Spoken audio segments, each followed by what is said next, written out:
नमस्कार दोस्तों, आप सभी का स्वागत है कॉन्सेप्ट एकेडमी के यूट्यूब चैनल पर। और हम डिस्कस कर रहे थे आपका उत्तराखंड वन दरोगा भर्ती परीक्षा 2020-21 के लिए अब केमिस्ट्री को, रसायन विज्ञान को। और जो पहला टॉपिक है आपका वो है basic concept of the chemistry. तो इससे रिलेटेड आपको 10 क्वेश्चन मिलेंगे। स्टार्ट करते हैं वीडियो को। तो पहला क्वेश्चन है, what is the formula of ozone. तो ओजोन का फॉर्मूला होता है O3, ठीक है ना। तो पढ़ लेते हैं इसके बारे में। लिखा हुआ है, a chemical formula is an alphanumeric notation assigned to the chemical compound for their instant and the swift representation understanding. Ozone is a protective layer that envelops the earth atmosphere. तो ये मेनली जो होती है आपकी वो होती है stratosphere में, पर ये कुछ हद तक आपका ट्रोपोस्फेयर में भी पाई जाती है, ठीक है ना।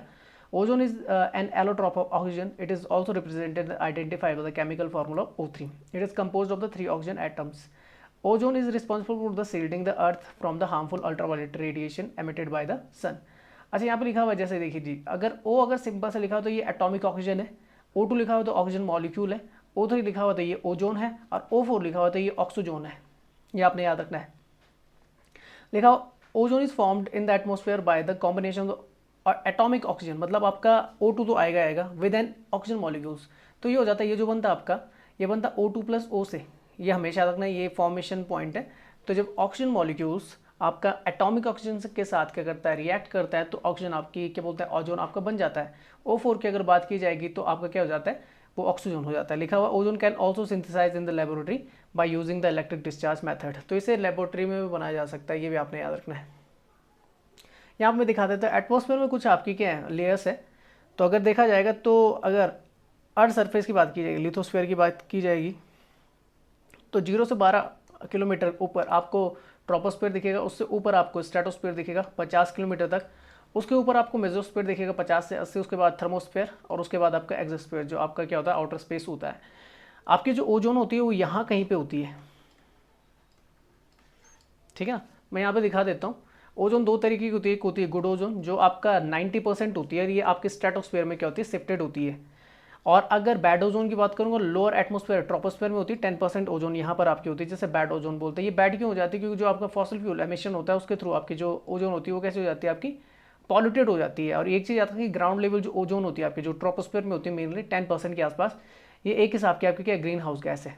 तो ये आपने याद रखना है, ये क्या करता है, आपका हीटिंग ट्रैपिंग एजेंट है ओजोन भी, अगर देखा जाएगा बैड ओजोन। अच्छा, नेक्स्ट क्वेश्चन आता है, इलेक्ट्रॉन वॉज डिस्कवर्ड बाय। तो इलेक्ट्रॉन की खोज किसने की थी, आप जानते हैं, थॉमसन ने की थी, ठीक है ना। जॉन डाल्टन वे व्यक्ति थे जिन्होंने सबसे पहले एटॉमिक थ्योरी दी थी। चैडविक वो व्यक्ति थे जिन्होंने न्यूट्रॉन की खोज की थी। रदरफोर्ड वो व्यक्ति थे जिन्होंने प्रोटॉन की खोज कर ली थी। तो लिखा हुआ, a British physicist J Thomson heightened the theory of the Dalton Thomson found in existence of the extremely minute particles inside the atom. He compared the atom with the watermelon, in which the red part resembled the positively charged portion, while the black seeds resemble the negatively charged electrons. The atom itself is neutral in the nature, as it has the equal positive and the negative charged electron, जो गलत साबित हुआ था बाद में। बात समझ में आ गई, क्योंकि यहाँ पे न्यूट्रॉन भी होता है आपका। Thomson discovered the electrons for which he got the Nobel prize in the 1906। तो थॉमसन को 1906 में इलेक्ट्रॉन की खोज करने के लिए आपको नोबेल प्राइज दिया गया था। Thomson proposed a better atomic theory than the Dalton atomic model. According to him, a positively charged dispersed everywhere, and the idea that atoms are made of the negative electron embedded in the gel of the positive charged, wrong. Electron were accidentally discovered by the J.J. Thomson. सही बात है, क्योंकि ये cathode ray experiment आपका कर रहे थे। अच्छा चलो देख लेते हैं। और यही बाद में पता लगता है कि जो ये कैथोड रे है, ये एक्चुअल में इलेक्ट्रॉन, इसमें आपके क्या है, पार्टिकल्स पाए जाते हैं। The name electron was given by the stony. याद रखना, ये नाम किसने दिया था, नाम कोई और दे देता है। और जैसे मैं बता देता हूँ, जैसे आपका कौन आ जाता है, रदरफोर्ड आते हैं, उसी तरीके से आपके गोल्डस्टीन भी आ जाते हैं, ठीक है ना। तो ये आपने याद रखना है। तो cathode rays are emitted from the cathode in the straight line. If these rays strike on the metal object there is a formation of the X rays. तो इससे क्या होता है, आपका एक्स रेज भी फॉर्म्ड होती है। एक्स रेज किसने खोजी थी, रॉयंटजन ने खोज निकाली थी। वो पहले खोज चुके थे 1901 में। 1901 में उन्हें नोबेल प्राइज मिला था। आई थिंक फर्स्ट जो आपका नोबेल प्राइज था वो रॉयंटजन को मिला है एक्सरेज के लिए। अच्छा, बाकी के भी पढ़ लेते हैं नाम। तो लिखा हुआ जेम्स चैडविक। तो sir James Chadwick was awarded in the 1935 Nobel prize in the physics for his discovery of the neutron in 1932। By the 1920 physicists knew that the most of the mass of the atom was located in the nucleus and at its center. वो जानते थे कि ज़्यादातर जो आपका मास होता है किसी भी एटम का उसके न्यूक्लियस में होता है and that this centre core contain the proton, जिसमें आपका क्या होता है प्रोटॉन होता है। ये पहले से जानते थे कि प्रोटॉन की खोज हो चुकी थी उस समय तक। इन May 1932 James Chadwick announce that the core also contain a new अनचार्ज particle. 1932 में ये बताते हैं कि केवल वहाँ पे क्या बोलते हैं आपका प्रोटॉन नहीं है, उसके साथ एक न्यूट्रॉन भी जो आपका कैसा है आपका जो चार्ज लेस है, विच ही कॉल्ड द न्यूट्रॉन। समझ में आ गया, पर उसका क्या अपना एक मास होता है, आप जानते हैं न्यूट्रॉन का। जॉन डाल्टन की बात करें 1803 में, he put forth his famous atomic theory the matter is made of the small particle called the atom. और इन्होंने बताया ये सब डिवाइडेड नहीं होता, सबसे छोटी यूनिट किसको बता देती है, एटम को। हालांकि बाद में सब डिवाइडेड किया गया और इलेक्ट्रॉन प्रोटॉन और न्यूट्रॉन आपके देखने को मिले, उसके भी सब पार्टिकल्स आपको देखने को मिलते हैं। Atom can be not to be created divided, देखो लिखा हुआ ना, divided into the smaller particles, not destroyed into the in the chemical process. Atom is a rigid and the massive ball-like structure. Rutherford की अगर बात, overturned Thomson atom model in the 1911 with his well-known gold foil experiment। आगे समझा दूंगा सारी चीज़ों को, पूरी क्रोनोलॉजी चलेगी। तो लिखा हुआ Rutherford made an experiment, he beamed alpha particle through a thin, alpha particle बोला जाता है हीलियम को, 2-4 लिखा हुआ है। For this he came to know that the most alpha particle pass through the gold foil. Very few particles bounced back exactly toward the sources. Some of the particles deviated at the various angles. He concluded that an atom has the tiny densely positive charged core where the mass is concentrated, known as the nucleus. The thickness of the gold foil जो थी वो कितनी थी, 0.0004 centimetre. Alpha particle जो था वो helium nucleus में होता है। याद रखना, न्यूक्लियस के खोजकर्ता भी कौन माने जाते हैं, रदरफोर्ड ही माने जाते हैं।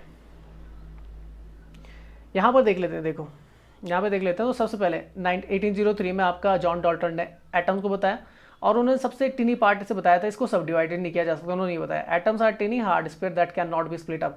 पर 1897 में जे थॉमसन आते हैं, तब जब उनका क्या होता है आपका कैथोड डिस्चार्ज, आपका कैथोड रे डिस्चार्ज जब वो एक्सपेरिमेंट करते हैं तो वहाँ से वो क्लियर कर देते हैं कि आपका क्या है कि एक्चुअल में जो आपका एटम है उसके अंदर आपके पॉजिटिव चार्जेस और नेगेटिव चार्ज, दो तरीके के चार्जेस आपके होते हैं। बात समझ में आ गई, खासकर उन्होंने नेगेटिव चार्ज के बारे में बता दिया, इसलिए थॉमसन को इलेक्ट्रॉन को क्या बोला जाता है, डिस्कवरर बोला जाता है। तो लिखा हुआ electrons are distributed inside a positive mass like the raising in the plum pudding. तो नेगेटिव चार्ज है जो सारे तरफ क्या नेगेटिव आपकी क्या इलेक्ट्रॉन्स, मतलब इलेक्ट्रॉन्स तो नाम दिया गया था बाद में, पर जैसे ये आपका नेगेटिव दे दिया गया तो बाकी जितना भी आपको ये यहाँ पे रेड में दिख रहा है उसके अलावा सारा क्या है पॉजिटिव ही है। बाद में जाके अर्नेस्ट रदरफोर्ड बोलते हैं कि एक्चुअल में ये जो आपका इलेक्ट्रॉन है ना, ये क्या है आपका बाहर की तरफ चलता है, ये जो आपका पॉजिटिव चार्ज है ये आपका एक न्यूक्लियस में आपका क्या रहता है बैठा हुआ रहता है। तो मोस्ट ऑफ द एटम्स, ये 1909 की बात है, atoms mass inside the nucleus electron circle the nucleus, most of the atom is empty space. तो ज़्यादातर जो आपका एटम का स्पेस होता है कैसा होता है, स्पेस आपका क्या होता है एम्प्टी होता है, ये ऑर्बिट में आपको घूमता है। तो याद रखना 1803, 1897 और 1909 में। यहाँ पर देख सकते हैं, यहाँ पे पूरी क्रोनोलॉजी है कि डाल्टन ने 1808 में, तो मैंने बता दिया था कि यहाँ पर वो क्या चीज़ करते हैं, एटम्स के बारे में बताया। थॉमसन एक चीज़ बता देते हैं कि आपका क्या है कि नेगेटिव चार्ज पार्टिकल भी उसके अंदर होता है, सब डिवाइडेड हो जाता है आपका कौन एटम, और बाकी क्या होता है आपका पॉजिटिव चार्ज बोलते हैं आपका क्या होता है आयंस होते हैं, पर वो आपने याद रखना उनके बारे में नहीं होता, उन्होंने नेगेटिव के बारे में बताया था। रदरफोर्ड बाद में क्या कर देते हैं न्यूक्लियस के बारे में बता देते हैं 1911 में, और प्रोटॉन की खोज हो जाती है, ठीक है ना। अच्छा आगे चलते हैं, बोर्स होते हैं। तो बोर्स क्या थे, रदरफोर्ड बता तो देते हैं, पर वो स्टेबिलिटी किस तरीके से लेता है एटम और किस तरीके से स्टेबल होता है, नॉन स्टेबल क्यों हो जाता है, रदरफोर्ड इसे समझाने में आपका कामयाब नहीं रहे। बोहर ने ये समझा दिया था कि एक्चुअल में ये सब डिवाइडेड होते हैं, क्या होते हैं आपकी जो क्लासेज होती हैं, ठीक है ना, यहाँ पे क्या होती हैं इनकी ग्रुप्स होते हैं और ये सब डिवाइडेड होते हैं, ठीक है ना, जिसमें आपकी कौन कौन सी आपकी बोल सकते हैं क्लासेज आ जाती है, जैसे के क्लास आपका LMN, ये क्लासेज आपकी आ जाती हैं यहाँ पर। तो इन्हें सेट करना होता है, बाद में जाके श्रोडिंगर और भी इसे सेट करते हैं, ठीक है ना, जो मैं आगे बताऊंगा आपको। और उसके बाद चैडविक आते हैं, लास्ट में आपका चैडविक बताते हैं कि न्यूट्रॉन भी उसमें क्या होता है एक पार्ट होता है। तो ये डाल्टन एटॉमिक थ्योरी है, जैसे आपका कोई भी अगर ऑक्सीजन मॉलिक्यूल्स है तो 2 हाइड्रोजन मॉलिक्यूल्स के साथ जुड़कर वो क्या बना देगा आपका H2 बना देगा, वाटर मॉलिक्यूल्स बना देगा, तो 16 + 2 आपका 18 हो जाएगा। और ये रेशियो हमेशा क्या रहेगा 2:1 में रहेगा। आगे बता दूंगा, लास्ट क्वेश्चन भी इससे रिलेटेड है, तो इसकी डिस्कशन बाद में कर लेंगे। तो लिखा हुआ Dalton atomic theory was the first complete attempt to describe all the matter in terms of the atom and their properties. The first part of the theory state that the all the matter is made of the atoms which are individual, जिसको आप divide नहीं कर सकते, Dalton ने ये बोल दिया था। The second part of the theory says the all atoms in the given element are identical in the mass and the property. याद रखना कि सेकंड थ्योरी में वो बता देते हैं कि ये कैसे होते हैं, सारे के सारे जितने भी एटम्स होते हैं वो आपके आइडेंटिकल होते हैं, मास में एक जैसे होते हैं, और प्रॉपर्टीज में आपके क्या होते हैं, एक जैसे होते हैं। फिर आता है आपका कौन सा, कैथोड रे डिस्चार्ज ट्यूब आती है आपकी, और ये किसका था, आपका जे जे थॉमसन का था। तो वो जो क्या करते हैं, कैथोड रेज का क्या बोलते हैं, यहाँ से कैथोड रेज जाती हैं तो किस तरफ जाती हैं, आपका प्लस की तरफ जाती है, एनोड की तरफ। यहाँ पे ग्रीन ग्लो रहता है तो इस तरफ चलते हैं, यहाँ पे आपकी एयर रहती है, वो कैसे रहती है, भरी हुई, लो प्रेशर, लो प्रेशराइज रहती है। तो जब इसे डिस्चार्ज की जाती है, कैथोड रेज आपकी क्या करते हैं, नेगेटिव जो पार्टिकल्स वो पॉजिटिव की तरफ भागते हैं। तो यहाँ से वो पता कर लेते हैं कि एक्चुअली जो कैथोड रेज है इसके अंदर कौन से पार्टिकल्स होते हैं, इलेक्ट्रॉन पार्टिकल्स होते हैं। बात समझ में आ गई, नेगेटिव चार्ज पार्टिकल्स होते हैं। तो उन्होंने सिर्फ इसके बारे में बताया कि जो आपका एटम होता है वो सब डिवाइडेड होता है, जहाँ पर क्या होता है कि आपके नेगेटिव चार्ज पार्टिकल्स घूमते हैं और बाकी का जो पार्ट होता है वो कैसे होता है, पॉजिटिवली चार्ज होता है। ये बता गए थे वो कि नेगेटिव हमेशा पॉजिटिव की तरफ जाता है। तो याद रखना, कैथोड रेज डिस्चार्ज किसका है, थॉमसन का है, जिन्होंने क्या इलेक्ट्रॉन के बारे में बताया था। तो लिखा हुआ है, for his experiment Thomson arrived at the conclusion that the cathode rays are nothing but a stream of the negatively charge particle called the electrons. बात समझ में आ गई। These negatively charge particles are an integral part of all atoms. Electron have the both definite mass and the definite electric charge, both of which are independent of the nature of the gases in the discharge tube. अच्छा, properties क्या है electron की, electron from all the sources are alike having the identical mass, they are constitutive part of the all atoms, and electron carries the negative charge of the magnitude -1.602 into 10⁻⁻19 coulomb. ये इसका क्या होता है, आपका charge होता है, जो proton का होता है प्लस में होता है। अच्छा, मासेस की अगर बात करें 1/1837 of the masses of the hydrogen atom, और लगभग 9.108 इंटू 10⁻38 सॉरी 9.108 इंटू 10⁻31 kg इसका क्या होता है, आपका मास होता है। And electron is extremely small, its radius is less than the 1 into 10⁻15। तो ये आपका न्यूट्रॉन और प्रोटॉन से क्या होता है, आपका छोटा होता है। साइज की अगर बात करें, सबसे बड़ा पार्टिकल्स कौन सा होता है, आपका न्यूट्रॉन होता है, स्लाइटली बड़ा होता है आपका किससे, प्रोटॉन से। चलिए उसके बारे में तो आगे डिस्कस करेंगे। तो प्लम पुडिंग मॉडल ये उसी से निकल के आता है कि उन्होंने बताया था कि अगर मान लीजिए कोई तरबूज है, तो तरबूज के अंदर जितना भी आपका रेड पार्टिकल्स है वो सारा आपका क्या पॉजिटिवली चार्ज है, और बाकी जो आपको उसके बीज दिख रहे हैं ब्लैक में, तो वो क्या आपके नेगेटिवली चार्ज पार्टिकल्स हैं। तो ये लिखा कभी पूछा जाता है, द प्लम पुडिंग मॉडल किसका है, तो जे जे थॉमसन का ही है। is one of the several historical scientist model of the atoms first proposed by the J.J. Thomson. The plum pudding model has electrons surrounded by the volume of the positively charged, like the negatively charged plums embedded in the positively charged pudding. चलो आगे चलते हैं। फिर आता है Rutherford गोयलफोर्ड experiment. तो ये गलत साबित कर देते हैं किसको, जे जे थॉमसन, क्योंकि जे जे थॉमसन ये बोलते हैं कि आपके क्या है, जैसे यहाँ पर देख लीजिए ना, यहाँ पर ये आपके नेगेटिवली चार्ज है और सारा पार्टिकल क्या आपका पॉजिटिव। बाद में क्या होता है कि रदरफोर्ड इस चीज़ को क्या करते हैं, जब वो अपना गोल्ड फॉइल एक्सपेरिमेंट करते हैं और अल्फा पार्टिकल्स की बमबारी करवाते हैं, beam of the alpha particles किसमें, इस गोल्ड फॉइल में। तो वो देखते हैं कुछ आपकी डिविएट हो रही है, कुछ आपकी सीधी निकल जा रही है, कुछ आपकी डिविएट हो जाती हैं। तो अल्फा पार्टिकल्स कैसे होते हैं, आपके अल्फा पार्टिकल्स होते हैं आपके पॉजिटिव पार्टिकल्स। बात समझ में आ गई। ये रेडिएक्टिव सोर्सेस था। तो जब वो न्यूक्लियस से जा रहे थे तब तो बिल्कुल देखो कहाँ से, देखो अगर पॉजिटिव है ना तो पॉजिटिव है, अगर ये 2He ये है ना आपका, तो अल्फा पार्टिकल जो है अल्फा को पॉजिटिव लिया जाता है। जब इसकी बमबारी कराई जाएगी तो बीच से वो क्या जा रहा था, बिल्कुल सीधा चला जा रहा था, और साइड ऑन से क्या हो रहा था, वो आपका डिविएट हो जा रहा था टकरा कर। अब देखो यहाँ पे लिखा हुआ है ये बाहर की तरफ, तो ये देख लीजिए यहाँ पे रेडियो एक्टिव सोर्सेज है, यहाँ पे बीम ऑफ अल्फा पार्टिकल्स है, ये डिटेक्टर है, यहाँ पे गोल्ड फॉइल है, ये बाहर की तरफ है। तो मोस्ट, ये देखो ऑब्जर्वेशन कहती है most alpha particles travel through the foil undeflected. ज़्यादातर जो थे वो क्या हो रहे थे, आपके अनडिफ्लेक्टेड थे, सीधे निकल जा रहे थे। कुछ आपके क्या हो रहे थे, आपके डिफ्लेक्टेड हो जा रहे थे किसी एंगल से, और कुछ आपके बाहर की तरफ आ जा रहे थे, कुछ आपके क्या आ रहे थे, बिल्कुल बाहर की तरफ आ जा रहे थे। तो लिखा occasionally and alpha particles travel back from the foil. अच्छा, पहले वाले interpretation the atom is mostly empty, जो क्या था आपका, जब बाहर निकल जा रहा तो क्या हो रहा था, एम्प्टी निकल रहा है, मतलब कैसा था वो स्पेस, कैसा था आपका, खाली था। अगर वो सीधा निकल जा रहा है, अगर विदाउट डिविएशन है, कोई डिफ्लेक्शन नहीं देखने को मिल रहा तो सीधा निकल जा रहा है। दूसरा जो उन्होंने देखा कि हल्का सा जो स्मॉल हो रहा है, तो the nucleus is positively charge as the alpha particle, और जो आपका बिल्कुल वो क्या कर दे रहा है, बिल्कुल आपका क्या कर दे रहा है, पार्टिकल्स को पीछे की तरफ धकेल दे रहा है, मतलब सिर्फ टकरा के वापस आ जा रहा है। तो nucleus carries most of atoms, most of the atoms mass. तो ये आपने याद रखना है, एक सेकंड रुकना है, ठीक है। तो जैसा मैंने आपको बताया कि आपके क्या होते हैं, पॉजिटिवली चार्ज पार्टिकल्स होते हैं। तो एक चीज़ दिख रही थी, अगर जो आपका बिल्कुल सीधा निकल गया वो आपका कैसा खाली स्पेस है, हल्का सा डिविएशन है, तो डिविएशन कहाँ से आ रहा था, आपका मिडिल से आ रहा था, और बिल्कुल साइड ऑन से वापस आ रहा था। तो ये पता लग जा रहा था कि जो आपका, क्योंकि ये पता था पॉजिटिव है तो बीच में हो सकता है पॉजिटिवली चार्ज पार्टिकल्स हो मेनली, और जो साइड ऑन में हो कौन से हो, आपके नेगेटिवली चार्ज। तो एक्चुअल में ये तो बता दिया था कि जो पॉजिटिव होता है वो एक न्यूक्लियस के अंदर बंद है और उसके चारों तरफ का नेगेटिव घूमता है ऐसे। तो कई बार पूछा जाता है न्यूक्लियस के बारे में किसने बताया, तो याद रखना न्यूक्लियस के बारे में किसने बताया, सबसे पहले न्यूक्लियस के बारे में बताने वाले कौन थे, रदरफोर्ड ही थे। अच्छा, नेक्स्ट आते हैं फिर बोर्स एटॉमिक। तो अब जो आपके कौन थे, अगर बात की रदरफोर्ड है तो स्टेबिलिटी को नहीं बता पाए, उसके बाद बोर का एटॉमिक मॉडल आता है जो क्लासेस को और ऑर्बिट्स को क्या करता है, आइडेंटिफाई कर देता है। जैसे ऑर्बिट्स को तोड़ दिया जाता है, जैसे न्यूक्लियस है, तो न्यूक्लियस में अभी भी देखो मैं बता रहा हूँ, अब तक आपका चैडविक ने न्यूट्रॉन के बारे में नहीं बताया है, तो याद रखना अब तक किसी को न्यूट्रॉन के बारे में नहीं पता, बस इतना पता है कि न्यूक्लियस के अंदर आपका पॉजिटिव होता है और बाहर की तरफ आपके जो होते हैं नेगेटिव होते हैं। पर जब स्टेबिलिटी को बता नहीं पा रहे तो बोर्स ने ये चीज़ क्लियर कर दी थी कि एक्चुअल में क्या होता है कि आपके ऑर्बिट्स होते हैं KLMN, इस तरीके के आपके ऑर्बिट्स होते हैं और यहाँ पे सेट किए जाते हैं आपके इलेक्ट्रॉन्स। अभी किस तरीके से, जैसे अगर n=1 ले लूँ इसमें, तो हमेशा जो इलेक्ट्रॉन आपके फुलफिल किए जाएंगे वो 2n² के फॉर्म में होंगे। मतलब जैसे 2 और 1 का स्क्वायर करूँगा तो 1 to 2, तो पहले जो आपका क्या होगा K ऑर्बिट होगा उसमें 2 इलेक्ट्रॉन आपके सेट होंगे। n=2 के लिए आपका कितना हो जाएगा 2n², तो 2 दूनी 4, 2 चौको 8, तो दूसरी आपकी जो ऑर्बिट होगा उसमें 8 आएंगे। n=3 के लिए क्या हो जाएगा 2n², तो 3 3 9, 9 दूनी 18 हो जाएगा ना, तो इसमें कितना जाएगा 18, और n=4 में कितना आ जाएंगे आपके, तो 2n² कितना 2, 4 चौको 16 और 16 दूनी 32। इस तरीके से आप क्या करोगे, इलेक्ट्रॉन को सेट करोगे। बात समझ में आ गई। तो यहाँ पे देखो लिखा रदरफोर्ड एटम मॉडल्स डिसअप्रूव्ड। किस तरीके से था कि जो आपका न्यूक्लियस है ना, तो न्यूक्लियस के चारों ओर ऐसे नहीं घूमते आपके कौन से इलेक्ट्रॉन होते हैं, ऐसे नहीं कि यहाँ से फिर दूसरी वाली ऑर्बिट्स में आ रहा है फिर तीसरे वाले ऑर्बिट्स में इस तरीके जा रहा है, उन्होंने गलत साबित कर दिया था इसे। उन्होंने एक एग्जाम्पल ले, जैसा आपका यूनिवर्स का है या फिर समझ सकते हैं सोलर सिस्टम का है, कि सोलर सिस्टम में जितने भी आपके ग्रह हैं ना वो अपने ऑर्बिट्स को नहीं छोड़ते हैं, उसी तरीके से इलेक्ट्रॉन भी होता है, वो भी अपने ऑर्बिट्स को नहीं छोड़ते हैं। ये बोर्स ने समझाया था, ये आपने याद रखना है। तो आगे जाके एक चीज़ क्लियर लगती है, जैसा हाइड्रोजन के लिए लिया जाता है, तो हाइड्रोजन का आप जानते हो कि प्रोटॉन जो काउंट होता है, जो एटॉमिक नंबर होता है वो 1 होता है, तो वो किस में आ जाएगा आपका, वो आ जाएगा देखो n=1 के लिए जब इलेक्ट्रॉन भरूंगा तो 2n² मैंने बोला ना कितना हो जाएगा आपका 2 हो जाएगा, तो वो तो पहले में आ जाएगा, जो आपकी कौन सी है K ऑर्बिट है उसी में आपका क्या हो जाएगा सेट हो जाएगा, क्योंकि एक ही भरना है मुझे, यहाँ पे आप मैक्सिमम 2 भर सकते हैं, तो K में आपका क्या हो जाएगा सेट हो जाएगा।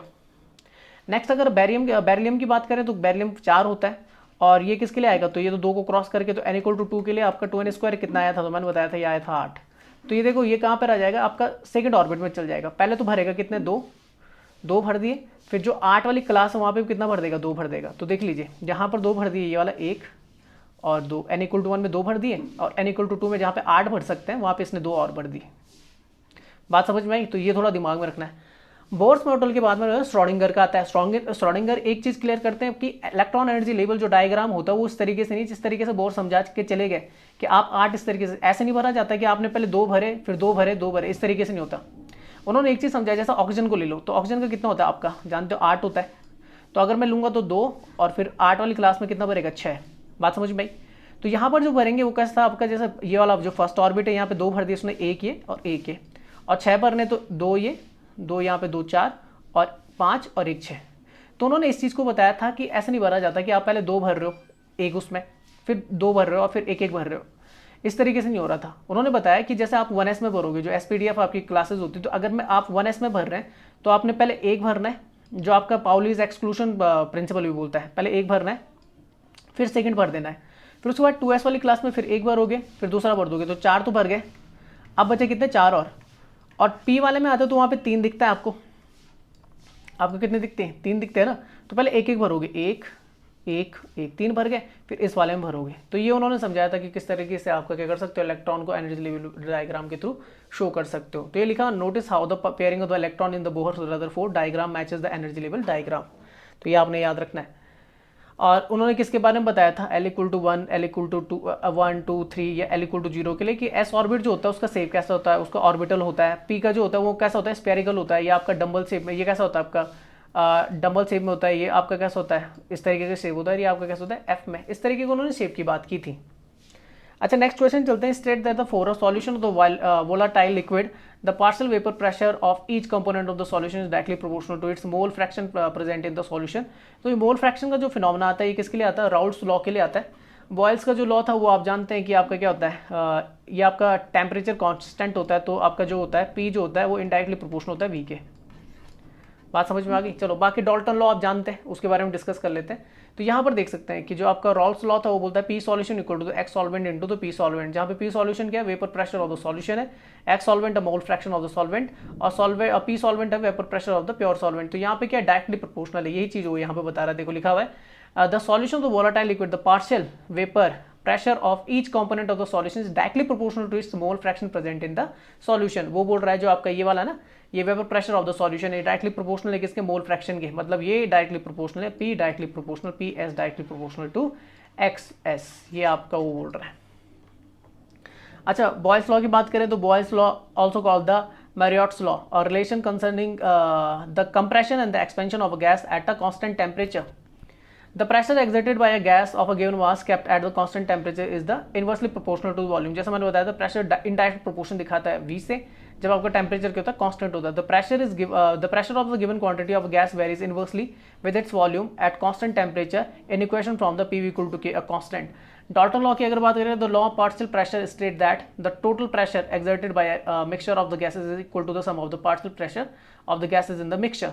ठीक है. अच्छा, अगर देखो यहाँ पर क्या बोल रहा है कि अगर देखा जाएगा the law of the partial pressures state that the total pressure exerted, जितना आपका क्या है प्रेशर बाहर निकल रहा है by mixture of the gases, जो आपका क्या है मिश्रित बोल सकते हैं, जो आपकी क्या है मिश्रित आपकी क्या है गैस है, is equal to the sum of partial pressure of the gases in the mixture. वो किसके बराबर होता है, आपके पार्शियल प्रेशर के बराबर होता है गैसेस के अंदर, जो गैसेस का मिक्सचर उसके अंदर है.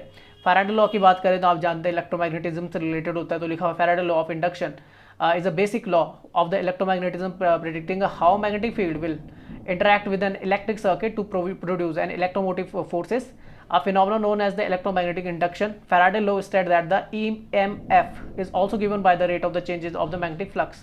तो F silent minus d phi b upon dt जो आपका ये मैग्नेटिक फील्ड को दिखाता है, और where E is the electromotive forces, याद रखना, and the phi b is the magnetic flux. चलो आगे चलते हैं.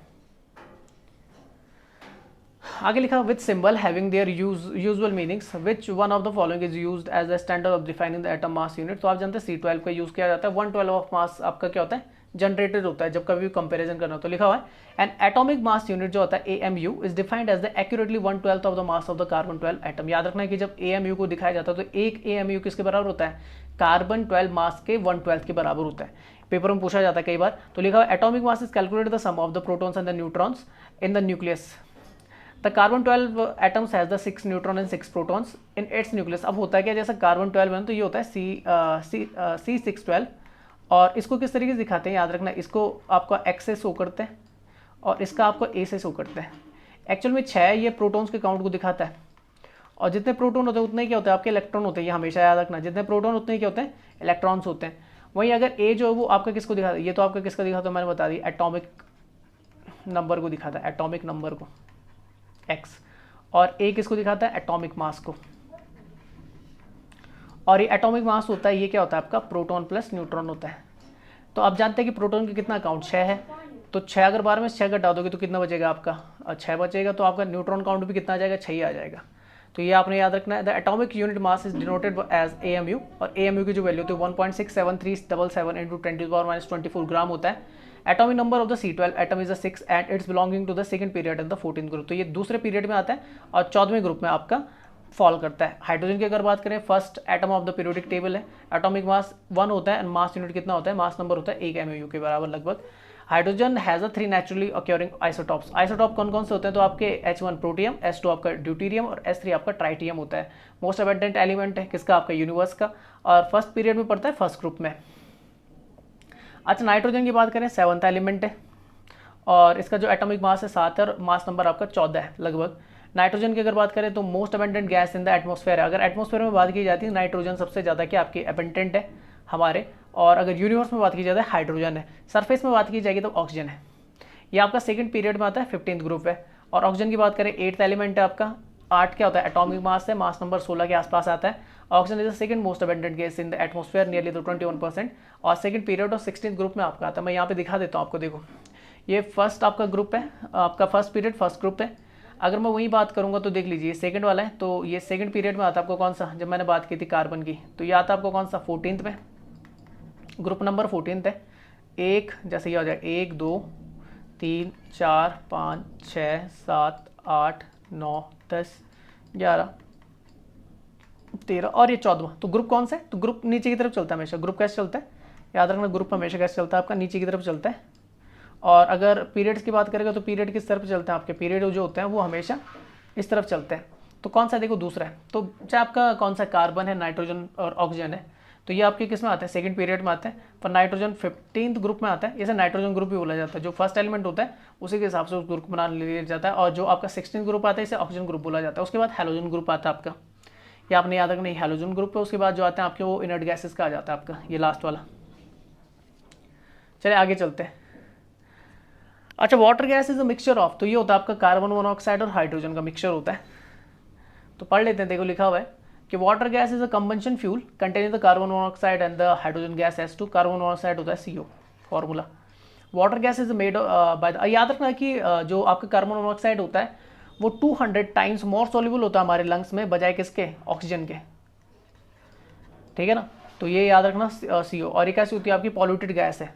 आगे लिखा हुआ है जो आपका water gas is made by the passing steam overheated hydrocarbon, the reaction between the steam and the hydrocarbon produce the synthesis gases. The water gas shift reaction can be used to reduce the carbon dioxide level at the enriched hydrogen content, making the water gas. The water gas shift reaction is a CO, carbon monoxide plus आपका क्या हो जाता है water, ये क्या निकाल देता है आपका कार्बन डाइऑक्साइड को रिलीज करता है और किसको बना देता है आपका, हाइड्रोजन को निकाल देता है। तो कुछ आपके क्या है फॉर्म्स है वाटर गैस की, जैसे पहला आता है water gas shift reaction gas. तो लिखा हुआ है this is the name given to the water gas made using the water gas shift reaction to the obtain pure hydrogen, जैसे यहाँ पे निकला, और at least enriched hydrogen. The carbon monoxide from the initial reaction is reacted with the water to remove the carbon dioxide leaving only the hydrogen gas. मैंने बताया था carbon monoxide किसके साथ रिएक्ट करता है, वाटर के साथ, कार्बन डाइऑक्साइड रिलीज कर देता है, हाइड्रोजन को क्या कर देता है, एनरिच कर देता है। सेम वाटर गैस की अगर बात करें तो लिखा हुआ same water gas is a mixture of the water gas and producer gas. Producer gas is the name of the fuel gas derived from the coal and coke. As opposed to the natural gases, semi-water gas is made by the collecting the gas produced when the steam is alternated with the air to burn the coke to maintain a high enough temperature of the sustain the water gas reaction. कोल को तो आप जानते हैं ना, कोयला, Coke जो होता है एक तरह के कोल ही होता है, पर वो आपका बन के आता है कब, जब एंट्रोपिक कंडीशन होती है, जब आपका O2 क्या होता है, आपका absent होता है, ऑक्सीजन क्या होती है आपकी absent होती है। अच्छा, कार्बोरेटेड वाटर गैस की बात करें तो carburetted water gas is produce to enhance the energy value of the water gas which is ordinarily lower than that of the coal gas. Water gas is carbureted by the passing it through a heated retort which has been spread with oil. अच्छा, uses देख लेते हैं water gas के। तो water gas use in the synthesis of the some industrial processes to remove the carbon dioxide from the fuel cells. अच्छा, reacted with the producer gas to make the fuel gas.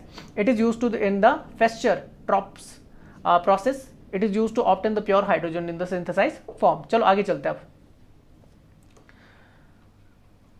Next question आता है if an atom of the element has the 11 proton and the 12 neutrons in its nucleus, the mass number of the, अब मुझे बताओ mass number कहाँ होता है, ऊपर होता है ना, ये जैसा मैंने बताया एक्स से शो कर देते हैं आपका, ये जेड हो जाता है, ये ए हो जाता है। जेड को मैंने बताया था ये क्या होता है आपका एटॉमिक नंबर होता है, ये एटॉमिक नंबर को शो करता है। और एटॉमिक नंबर क्या होता है आपका, नंबर ऑफ प्रोटॉन्स को बताता है, नंबर ऑफ प्रोटॉन्स को बताता है। और नंबर ऑफ प्रोटॉन्स को बताता है तो मैंने बताया था ये क्या होता है आपका नंबर ऑफ इलेक्ट्रॉन्स भी उतने ही होते हैं आपके। जबकि ए को मैंने बोला था ये क्या होता है आपका एटॉमिक मास होता है, शो करते हैं। और एटॉमिक मास जो शो करता है वो number of proton plus number of neutron से शो होता है आपका, नंबर ऑफ न्यूट्रॉन से। अब मुझे एक चीज बताओ आप लोग कि अगर मैं यहाँ पे बात करूँ कि एलिमेंट में 11 आपके क्या है 11, तो प्रोटॉन काउंट कितना है, तो जेड यहाँ पे कितना है 11 है, ठीक है। और आपका न्यूट्रॉन का काउंट कितना है, तो यहाँ पर कितना है, यहाँ पे आपका कितना है 12 और ये कितना 11, तो एटॉमिक मास कितना हो जाएगा, दोनों को जोड़ना पड़ेगा। तो ये जोड़ के कितना आ जाएगा, ये 11 और 12 23। तो ये तो बोल रहा है कि मास नंबर कितना होगा, तो मास नंबर कितना हो जाएगा 23। चलिए आगे चलते हैं। तो यहाँ पे वही चीज़ें लिखी जो मैं बता रहा हूँ आपको, ठीक है ना। नेक्स्ट चलते हैं, नेक्स्ट क्वेश्चन है pick out the non metal which is liquid at the room temperature. मैंने बताया था आपका ब्रोमीन होती है, और अगर मेटल की बात करता तो वो कौन सी होती, फिर वो मरकरी होती। तो कौन सी होती, मरकरी, Hg। ये आपने याद रखना है। तो मैं पढ़ लेता हूँ, देखो लिखा bromine the only non metallic element that is liquid state eight the room temperature.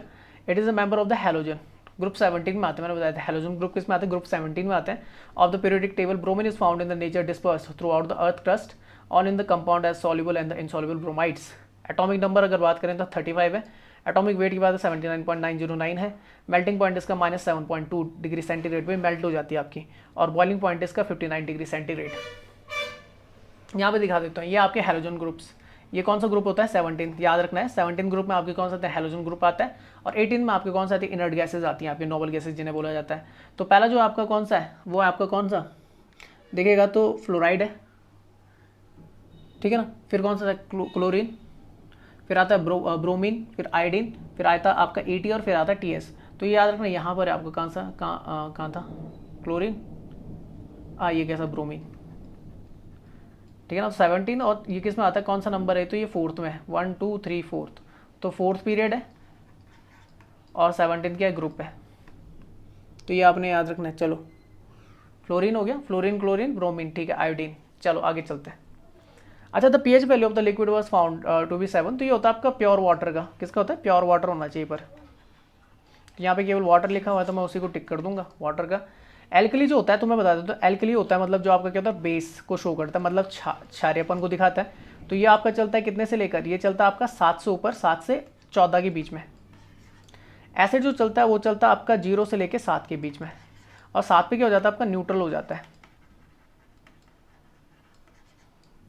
चलो, तो लिखा तो pH जिसे बोलते हैं potential of hydrogen the water is likely to be the 7, pH is measured by the how acidic or basic water is.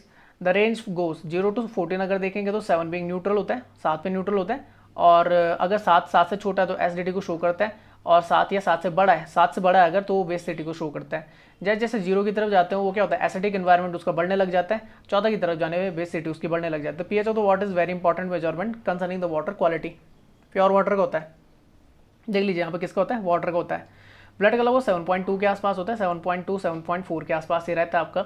तो ये slightly क्या होता है, बेसिक होता है आपका, एल्कलाइन होता है। तो मैंने बताया 7 से जब किस तरफ जाते हैं, 14 की तरफ जाते हैं, तो बेसिसिटी बढ़ती है आपकी, क्या बढ़ती है, बेसिसिटी, मतलब क्षारीयता बढ़ती है इस तरफ जाने पे आपकी। तो यहाँ की तरफ जाने पे क्या होता है, बढ़ता है, और इस तरफ जाने पे आपकी क्या होती है, ये भी बढ़ती है। तो ये क्या बढ़ती है आपकी, एसिडिटी बढ़ती है, ठीक है। चलिए आगे चलते हैं। नेक्स्ट क्वेश्चन होता है what is the 5th state of the matter. अच्छा देखो, पहला होता है आपका कौन सा, सॉलिड, फिर होता है आपका लिक्विड, फिर होता है गैस, फिर होता है प्लाज्मा, और फिर होता है बोस-आइंस्टीन कंडेंसेट। तो ये आपने याद करना है, ठीक है ना। तो पढ़ लेते हैं इसके बारे में। लिखा तो बोस-आइंस्टीन कंडेंसेट, तो लिखा हुआ है matters are generally categorised into 3 states, solid, particle are held very close to the each other and the can't move. याद रखना कि काफ़ी ज़्यादा आपका कैसा होता है, जो आपका इंटरमोलिकुलर फोर्स होता है काफ़ी ज़्यादा, बोलते हैं काफ़ी ज़्यादा हाई होता है सॉलिड्स में, और इसके जो मॉलिक्यूल्स होते हैं वो क्या नहीं करते आपके, ज़्यादा आपका क्या नहीं करते, आपका वाइब्रेट नहीं करते। और एक चीज़ और याद रखनी है कि कैसा होता है, सॉलिड जो होता है वो अपना क्या नहीं करता, ना ही वो साइज़ बदलता है ना शेप बदलता है। बात समझिए भाई। लिक्विड्स की अगर बात करें तो साइज़ तो नहीं बदलता, वो उतना ही रहेगा जितना है, पर शेप बदल सकता है, ठीक है ना। गैस जो होती है वो अपनी साइज़ भी बदल देते हैं और शेप भी बदल देते हैं। तो liquid particles close to each other but they can move around. फिर लिखा gas particle are far from each other as compared to those present in the solid and liquid state and their movement is easy and fast. Two more states are discovered under the extreme circumstances. कुछ होते हैं जैसे आपका plasma आ जाता है, a superheated matter, ये काफ़ी ज़्यादा गर्म करना पड़ता है गैस को, तब जाके आपका प्लाज्मा फॉर्म होती है। So how that the electron are ripped away from the atoms forming an ionized gas. जो आपके ionized गैस बनती है उससे आपके जो इलेक्ट्रॉन होते हैं वो हटने लग जाते हैं, दूर दूर होने लग जाते हैं। बोस-आइंस्टीन कंडेंसेशन आता है, ये वो वाली कंडीशन है जब इतना सुपर कूलिंग कंडीशन होती है बोस-आइंस्टीन की। ये क्या होता है आपका टेम्परेचर जब आपका एब्सोल्यूट किस पे आ जाएगा, 0 पे आ जाएगा, जो होता है -273.15 केल्विन होता है। ये आपने याद रखना है, कई बार पूछा जाता है। तो देख लेते हैं, देखो जब कंडेंसेट किया जाता है तो आप यहाँ पर देख रहे होंगे, देखो ये आपका सॉलिड से पहले, ये फिर लिक्विड से फिर गैस और फिर प्लाज्मा। और सॉलिड से पहले वाली कंडीशन याद रखना, जो आपका बोस-आइंस्टीन कंडेंसेशन है वो सॉलिड से पहले की कंडीशन है, किस टेम्परेचर पे, 273 -273.15 केल्विन के उस पे है वो, ठीक है ना। ये आपने याद रखना है। जब क्या होता है कि आपके जो मॉलिक्यूल्स होते हैं वो क्या करने लग जाते हैं, वाइब्रेशन क्या होते हैं, बिल्कुल क्या कर देते हैं, बंद कर देते हैं। तो पहले कंडेंसेशन फॉर्म आती है, फिर सॉलिड्स आती है, फिर लिक्विड, फिर गैसेस, फिर प्लाज्मा। यहाँ पर देख लेते हैं अगर सॉलिड से देखो तो उसमें अगर एनर्जी डाल दी जाए तो लिक्विड में बदल जाएगी, मतलब टेम्परेचर बढ़ा दिया जाए। उसमें भी अगर एनर्जी ऐड कर दो गैस में बदल जाएगा, उसमें और एनर्जी कर दो तो प्लाज्मा में। जो स्टार्स होते हैं उनमें एक्चुअल में जो आपके देखने को मिलती है फॉर्म, वो कौन सी देखने को मिलती है, प्लाज्मा फॉर्म देखने को मिलती है, आपने याद रखना है। तो यहाँ पर देख लेते हैं, देखो इसके जो आपके क्या मॉलिक्यूल्स हैं, तो ये केवल देखो सिंपल मॉलिक्यूल्स यहाँ पे देखने को मिलेंगे। इंटरमॉलिक्यूलर फोर्स आपका हाई है, उसके बाद आपके एनर्जी टेम्परेचर गेन किया, उसके बाद ये क्या हो गया, आपका जो इंटरमॉलिक्यूलर फोर्स था वो थोड़ा वीक पड़ा, फिर एनर्जी दी तो वो गैस में बदल गया, इंटरमॉलिक्यूलर फोर्स और वीक पड़ गया, फिर हाई एनर्जी दी तो उसमें क्या होता है कि जो मॉलिक्यूल्स होते हैं एक्साइटमेंट में आ जाते हैं कई सारे। देखो जो पीले में दिखा रखा है वो मॉलिक्यूल्स हैं एक्साइटेड फॉर्म में, आपके इलेक्ट्रॉन क्या हो जाते हैं, ये फ्री हो जाते हैं, मुक्त इलेक्ट्रॉन भी यहाँ पर होते हैं। उसके अलावा आपके आयंस भी बन जाते हैं, नेगेटिव पॉजिटिव के बन जाते हैं, आयंस बन जाते हैं। उसके अलावा आपका फ्रेगमेंटेशन और हाई एनर्जी आपको अंदर की तरफ उसमें देखने मिलती है। ये होता है आपका plasma safe. Last question, the who give the law of the multiple proportion. तो जो जिसने बताया था वो प्राउस्ट थे, कौन थे, जोसेफ प्राउस्ट। तो देखो पढ़ लेते हैं इनके बारे में। लिखा हुआ है, अरे यार जोसेफ प्राउस्ट होनी, तो जोसेफ प्राउस्ट ने लॉ ऑफ मल्टीपल प्रोपोर्शन, हाँ नहीं मल्टीपल प्रोपोर्शन का ना, हाँ जोसेफ प्राउस्ट ही थे। ये कैसे लिख दिया यार इसने, law law multiple, law of the multiple proportion ना, जोसेफ प्राउस्ट ही तो थे यार।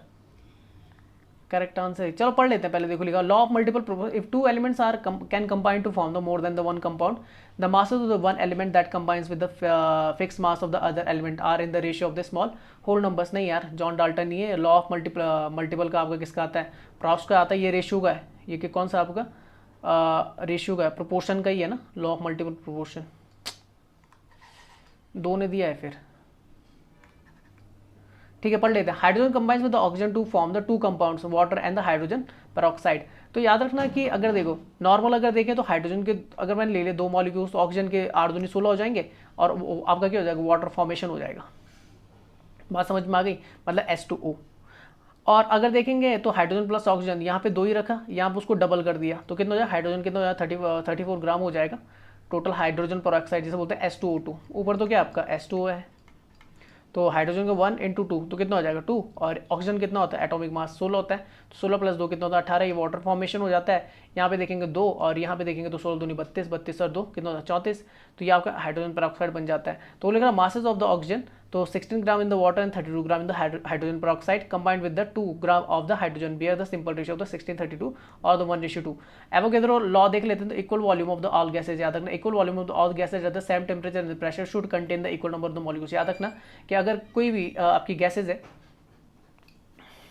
बोल सकते हैं, तो जितनी भी आपकी गैसेज हैं अगर उनका वॉल्यूम कैसा इक्वल है, तो समान टेम्परेचर और समान दाब में क्या होगा कि जो उनका मॉलिक्यूलर काउंट होगा वो भी क्या होगा, सेम होगा। गेलुसक लॉ आ जाता है गैसेस वॉल्यूम में, तो आप जानते हैं क्या होता है कि आपका जो वॉल्यूम क्या होता है, कांस्टेंट होता है, तो टेम्परेचर डायरेक्टली प्रोपोर्शनल हो जाता है किसके, प्रेशर के। प्राउस्ट लॉ और the law of multiple proportion, तो ये देखो लिखा हुआ है, every chemical compound contains the exactly the same number of the element by the mass respective of their sources. तो डाल्टन की एटॉमिक थ्योरी, ठीक है, जॉन डाल्टन ने भी दे रखा है ना, क्योंकि गुणित मतलब हाँ दुगना, हाँ दोनों ने दे रखा है यार, दोनों ने ही दे रखा है जॉन डाल्टन पर, यहाँ पे जॉन डाल्टन ही मार के चलो, कोई दिक्कत नहीं, अपना अपना दे रखा है। तो ये चीज़ मैं समझा गया था अभी कि यहाँ पे जैसे आपका क्या है ऑक्सीजन का है, तो आपका ऑक्सीजन का एक मॉलिक्यूल है तो एटॉमिक मास कितना है 16, यहाँ पे 2 है तो यहाँ पे 2 ही निकल जाता है, यहाँ पे 18 निकल जाता है, ये वाटर क्या हो जाता है आपका, वाटर बन जाता है। चलिए, तो ये आपका पहला वीडियो हो चुका है। इसी तरीके से 19 और है, देखिए उनको भी ख़त्म करवाएंगे जल्द से जल्द। तो इस वीडियो को PDF मैं टेलीग्राम ग्रुप और व्हाट्सएप ग्रुप दोनों में शेयर कर दूंगा। आप अगर वीडियो यूट्यूब में देख रहे हैं तो लाइक करें, शेयर करें, सब्सक्राइब नहीं किया चैनल तो सब्सक्राइब कर लीजिए, और सब्सक्राइब करते ही बेल आइकन को प्रेस करना, और उसके बाद क्या कर देना, और नोटिफिकेशन पर क्लिक कर देना। उससे होगा क्या कि आपको नोटिफिकेशन, जितने वीडियो मेरे द्वारा बनाए जा रहे हैं उसका नोटिफिकेशन मिलता जाएगा टाइम टू टाइम। अगर बाई चांस मिस होता है तो टेलीग्राम, व्हाट्सएप और फेसबुक, वहाँ पर मैं क्या कर दूँगा, आपका लिंक शेयर कर दूंगा ताकि आपको नोटिफिकेशन मिल जाए। फेसबुक पे आप हमें क्या कर सकते हैं, लाइक कर सकते हैं हमारे पेज को, हम इंस्टाग्राम पर भी, वहाँ पे भी आप हमें फॉलो कीजिए। तो वीडियो को देखने के लिए आप सभी का बहुत बहुत धन्यवाद। जय हिंद, जय भारत।